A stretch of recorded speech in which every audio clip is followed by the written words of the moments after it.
Welcome back. Our next guest on Close Up is a former 18-term representative from Michigan who brings both a unique perspective on the Congress and is also someone looking for an alternative to the partisan trench warfare that has consumed Democrats and Republicans.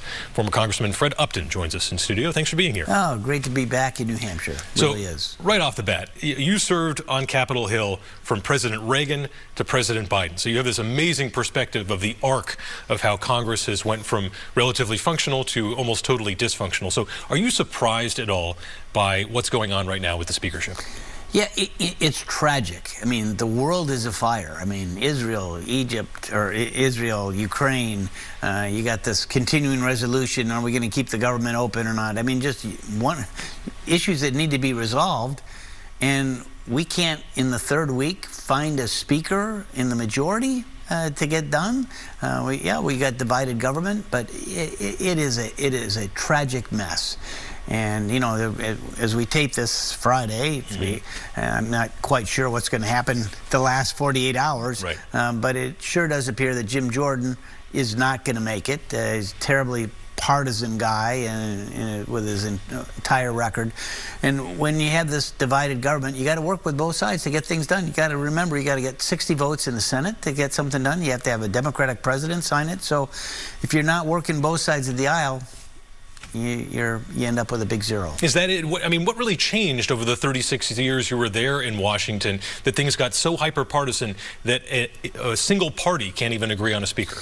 Well, and we had 8 Republicans join with 208 Democrats to actually depose Kevin McCarthy. And his sin was working with the Democrats, so we didn't have a default and we didn't have a shutdown. So that's what it's become. You know, they changed the rules.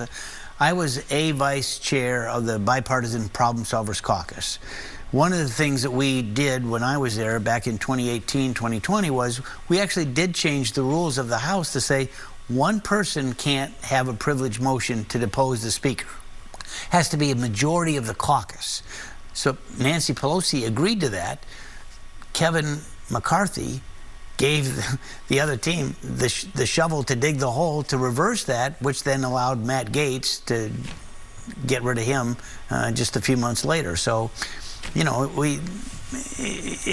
Congress needs an overhaul, and we need bipartisanship, particularly in this world that we have today. And it's one of the reasons why I'm working with No Labels to actually have a unity ticket, one that would have a Republican and a Democrat at the top of the ticket. Yeah, as you do that work for No Labels, I'm curious, as a Republican, why would you not just look for someone within your own party to try to take on Donald Trump in that primary?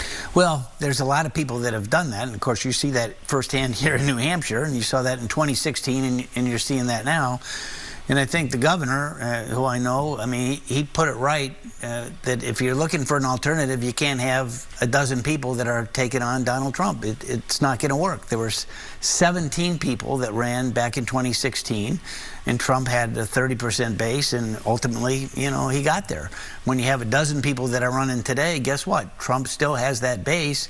You're not going to beat him, and he is very likely, as we all know, going to be the nominee, of which 2/3 of Americans say, we don't want this rematch again. We saw once, we've seen what's happened.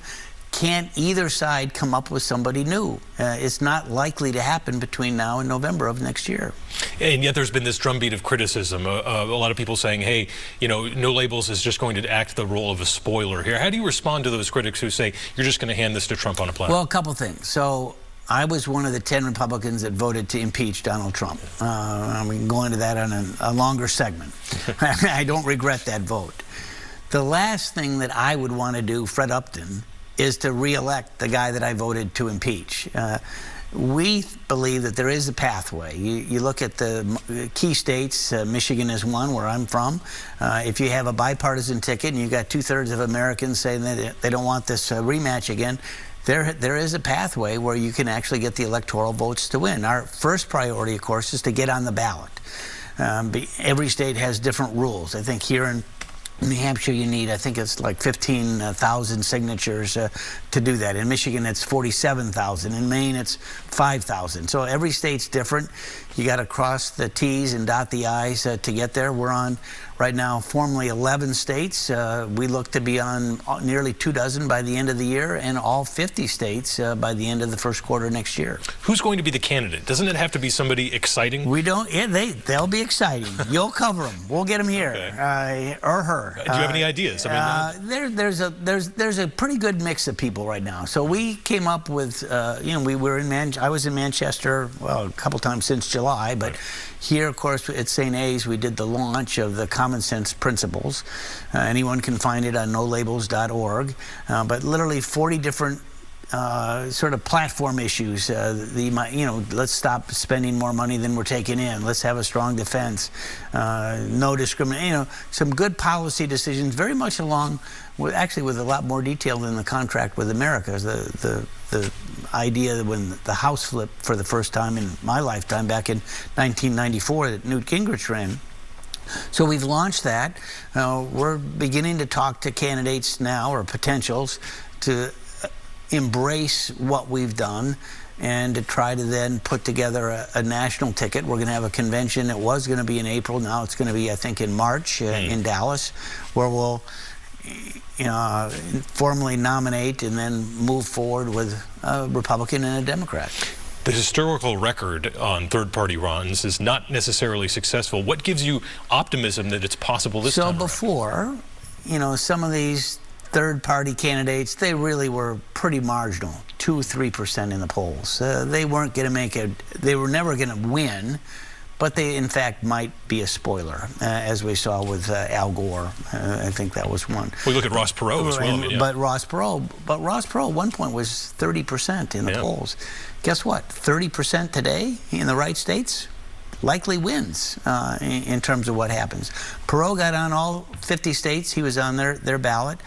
We think we can be in that same range, even above, particularly if the ticket is on the other side, being Trump-Biden. Yeah, not to go too deep into the weeds on the Constitution here, but if you end up in a contingent election situation, which is when no one wins a majority of the Electoral College, you go to the House. I mean, we're back to the House again here. Who's going to help No Labels in the House? You just go right back into the Republican-Democrat dynamic. Not necessarily. And actually, this is when I have trouble going to sleep.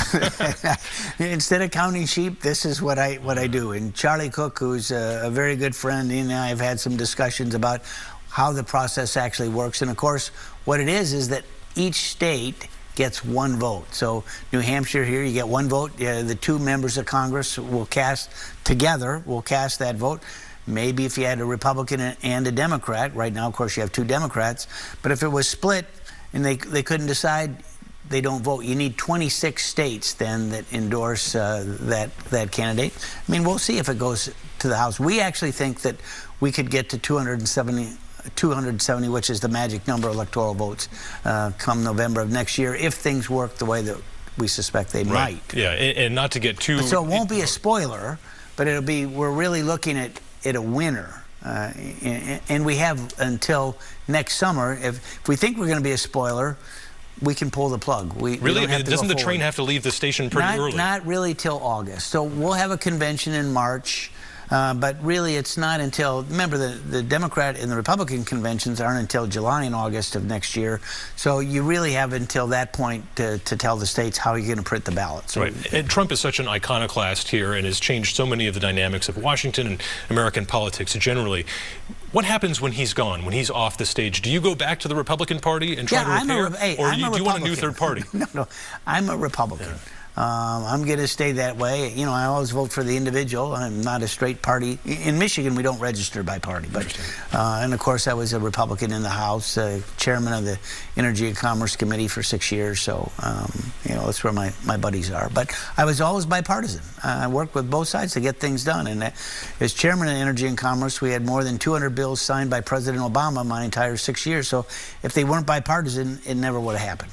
All right. Well, Congressman Fred Upton, thank you for your perspective, and I think we'll be seeing more of you and the rest of the No Labels folks. I like New Hampshire. I always have. All right. We appreciate your time. Yeah, thank you. Thanks, Adam.